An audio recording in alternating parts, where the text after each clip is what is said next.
중풍병자의 이야기에서 예수님은 종교 지도자들과 충돌했습니다. 예수님은 중풍병자에게 너가 죄사함을 받았다 라고 말했고, 종교 지도자들은 이것이 신성모독이라고 생각했습니다. 이제 계속해서 종교 지도자들과 충돌하는 장면이 나오는데, 예수님은 당시에 죄인 취급을 받던 세관 및 여러 죄인들과 함께 식사를 하셨습니다. 13절에서 15절을 보기 전에 우리는 일반적으로 나와 말이 통하거나 적어도 내게 손해를 끼치지 않는 사람과 어울리기를 좋아합니다. 만약 사회적으로 비난받는 사람이 내게 온다면 진위 여부를 떠나서 그와 함께 있기를 꺼려할 것입니다. 예수님은 당시 매국노라 비난받았던 세관 레위를 부르십니다. 당시 세리는 여러 지역의 톨게이트 같은 곳에서 물건을 운반할 때 세금을 걷었습니다. 문제는 멋대로 세금을 걷었습니다. 과한 세금 징수에 사람들은 반발했지만 이들은 헤롯 아래에서 일하던 사람이라 당시 로마 정부는 이를 묵인해 주었습니다. 특히 종교 지도자들은 이들을 혐오했는데 이들은 직업 특성상 이방인들과 접촉하기 때문입니다. 당시의 세리들을 얼마나 혐오했냐면 세리가 되는 순간 마을에서 쫓겨나거나 법정에서는 강도나 살인자 취급을 받고 부당한 대우를 받았습니다. 법정에서 세리라는 이유로 공정한 판결을 받지 못하는 것이죠. 그런 세리 레위를 예수님이 부르십니다. 그리고 레위는 예수님을 따릅니다. 앞서 어부였던 베드로와 안드레, 야고보와 요한이 예수님을 따랐을 때 이들은 생계와 부모를 뒤로 한 채 예수님을 따랐습니다. 혹자는 이런 모습이 위험하다고 생각합니다. 하지만 우리가 겪는 대부분의 문제는 예수님을 덜 극단적으로 따랐기 때문입니다. 세리가 된다는 것은 오직 돈을 벌 목적으로 가족과 친구를 떠난다는 것을 의미합니다. 오늘날에도 승진, 성공을 위해서 가족을 뒤로 한 채 열심히 일만 하는 사람들이 있습니다. 이러면 가족과 이웃 간의 관계가 소홀해지고 자신을 사랑하고 지지했던 이들을 돌보지 못하고 상처를 줄 수 있습니다. 그러나 예수님의 제자가 된다는 것은 진정으로 가족과 친구를 돈보다 더 사랑한다는 의미입니다. 돈은 삶을 살아가는 수단이지 목적이 아닌 것입니다. 예수님께서 사람을 귀히 여기시는 것처럼 우리도 귀하게 여기게 됩니다. 예수님을 더 사랑할수록 우리 주변의 사람들을 더 사랑하게 됩니다. 아이러니하게도 기독교인은 배타적일수록 훨씬 포용적인 사람이 됩니다. 그럼 세리와 같이 돈을 사랑하는 우리가 어떻게 진정으로 우리 주변의 사람들을 사랑할 수 있을까요? 예수님이 우리를 위해 행하신 일을 기억하는 것입니다. 주님은 자신이 죽을 것을 아심에도 중풍병자의 죄를 사하셨다고 밝히 드러내셨습니다. 그분이 우리를 영원히 받아주시고 지지하시기 위해 이 땅에 오셨고 우리 죄를 대신해 십자가를 지셨습니다. 우리는 바울과 같이 고백함으로 더는 돈을 목적으로 삼는 삶이 아닌 주님을 따를 수 있게 되었습니다. 그리스도의 사랑이 우리를 강권하시는도다. 우리가 생각하건대 한 사람이 모든 사람을 대신하여 죽었은즉 모든 사람이 죽은 것이라. 15절에서 17절을 보면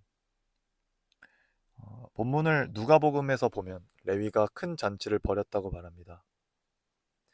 아마 돈이 많았기 때문에 성대한 잔치였을 것이고 자신의 동료들도 초대했을 것입니다.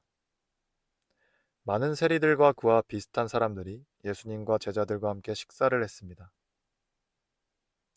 아마도 여기서 죄인들은 당시 종교 지도자들이 정해놓은 규칙들을 잘 지키지 않는 사람들이었을 겁니다. 2장 후반부에 안식일에 예수님의 제자들이 이삭을 잘라 먹은 장면이 나오는데 이들이 정해놓은 37가지 규칙들에 위반되는 행위였습니다. 이처럼 이들은 많은 전통을 만들어냈고 이를 지켰고 이를 지키지 않으면 죄인 취급을 했습니다. 여기서 성경이 말하는 인간의 위선을 말하겠습니다. 예수님 당시의 종교 지도자들은 하나님의 율법을 지키려 애를 썼습니다. 이들은 하나님의 율법을 잘 지키고 있다고 믿고 마음 깊이 이렇게 믿었습니다. 나는 선하다. 그러므로 하나님께 받아들여진다. 문제는 이들은 하나님의 율법을 제대로 이해하지 못했고 사람들에게 유치한 수준으로 가르쳤습니다. 가령 신명기 24장 1절에는 이혼 규정에 대해 나와 있는데 수치되는 일이 있을 때 이혼 증서를 써서 이혼할 것을 말합니다. 그래서 당시 보수적인 사람들은 수치되는 일을 간음으로 해석했습니다. 쉽게 간통죄라고 생각하면 되겠죠. 그런데 어떤 이들은 수치되는 일을 남편을 불쾌하게 하는 모든 것으로 확대 해석했습니다. 예를 들어, 어? 내 아내가 더는 자기 관리를 하지 않네? 내 눈에 보기에 안 이쁘네? 하면 이혼할 수 있다는 것입니다. 당시 여성은 직업을 구할 수 없었기 때문에 이혼은 생존의 문제에 직결됩니다. 그럼에도 이들은 이혼을 이런 식으로 진행했습니다. 사람에 대한 어떤 자비 같은 게 존재하지 않아 보이죠. 나는 선하다. 그러므로 하나님께 받아들여진다. 라고 믿으면 정말 사람이 선하게 살까요? 그렇지 않습니다. 오히려 하나님의 율법의 요구가 얼마나 높은지를 알게 되어서 율법에 짓눌리거나 또는 하나님의 율법을 우리가 지킬 수 있는 수준으로 격화시켜 버립니다. 이는 하나님을 영광스럽게 하는 것도 아닐 뿐더러 하나님을 아주 유치한 분으로 만들어 버립니다. 이들은 자기들만 그렇게 지킨 것이 아니라 다른 사람에게도 그렇게 가르쳤습니다. 이런 모습은 자기 스스로를 속이는 것일 뿐만 아니라 다른 사람들이 보기에 역한 모습입니다. 문제는 우리 모두가 이런 위선적인 모습으로 살아간다는 것입니다.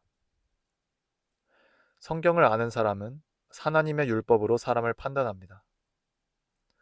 성경을 모르는 사람은 자기가 세운 삶의 기준이 있어서 다른 사람을 그 기준으로 판단합니다.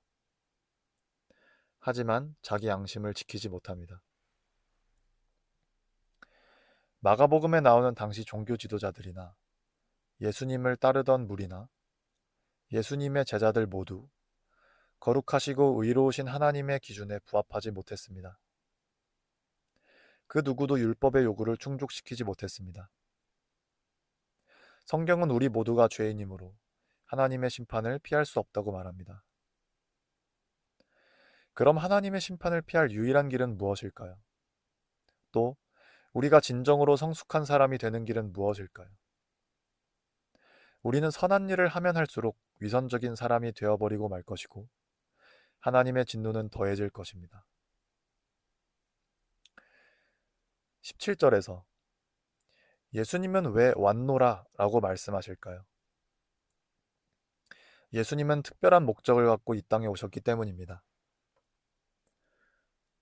그분은 우리를 만드셨을 뿐 아니라 우리를 구원하시기 위해 오셨습니다. 우리 모두는 첫사람 아담의 범죄 이후 자기 중심적이고 이기적입니다. 그리고 스스로를 구원할 수 있다 믿고 하나님을 반역합니다. 예수님은 우리를 진정으로 하나님을 사랑하고 다른 사람을 위하는 본래의 모습으로 바꾸시기 위해 오셨습니다. 우리는 어떻게 변화될까요? 먼저 나를 영원히 용납하시고 지지하시는 분이 계심을 아는 데에서 시작됩니다.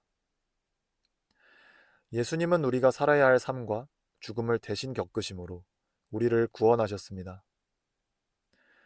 십자가에서 우리와 자리를 바꾸셨고 우리가 받아야 할 형벌을 대신 받으셨습니다. 그리고 그분이 이루신 완전한 순종을 우리에게 값없이 주심으로 하나님은 우리를 의롭다 여겨주십니다. 하나님은 그리스도 안에서 우리를 영원히 지지하시고 용납하십니다. 우리는 죄를 사면받았을 뿐 아니라 예수님이 이루신 훈장을 가슴에 달고 다닙니다. 그렇기에 예수님은 죄인을 부르십니다. 난 선한 사람이야. 그러므로 난 구원받을 필요가 없어. 라고 말하는 의인을 부르러 오신 것이 아닙니다. 여전히 이렇게 생각하는 사람이 있습니다. 저 사람은 몰라도 나 같은 사람은 주님이 받아주시지 않을 거야. 결코 그렇지 않습니다. 십자가상의 강도들을 생각해 보십시오. 일평생 강도와 살인을 저지르며 살았던 사람입니다. 단 한 번도 선한 일을 해본 적이 없는 사람입니다. 그런데 그가 십자가에 달려 예수님께 이렇게 간청합니다. 누가복음 23장 42절에 이르되 예수여 당신의 나라에 임하실 때에 나를 기억하소서 하니, 강도는 기억하소서라고 말할 뿐입니다. 단지 나를 기억만 해달라는 겁니다. 그런데 예수님은 이렇게 대답하십니다. 예수께서 이르시되 내가 진실로 내게 이르노니 오늘 네가 나와 함께 낙원에 있으리라 하시니라.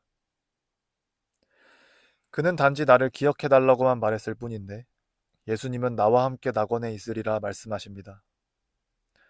누가 의인입니까? 나는 하나님께 받아들여질 어떤 자격도 없습니다 하고 빈손으로 그리스도를 의지하는 자가 의인입니다. 우리가 정말로 하나님께 영원히 지지받고 용납받는 존재임을 알 때 비로소 우리는 변화되기 시작합니다. 그분을 사랑하기 시작했기 때문에 그분의 말씀에 순종하게 됩니다. 그분이 사랑하는 것을 사랑하고 미워하는 것을 미워하기 시작합니다. 그러므로 하나님께서 예수님을 통해 나를 구원하셨음을 신뢰하는 것이 우리의 진정한 자아를 발견하는 길입니다. 끝으로 우리는 은혜의 방편들을 적극적으로 사용해야 합니다.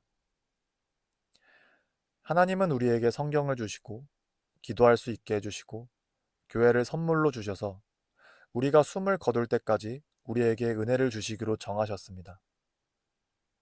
하나님께서 정하신 방법을 우리가 무슨 수로 다른 방법을 고안하겠습니까? 그리스도께로 오십시오.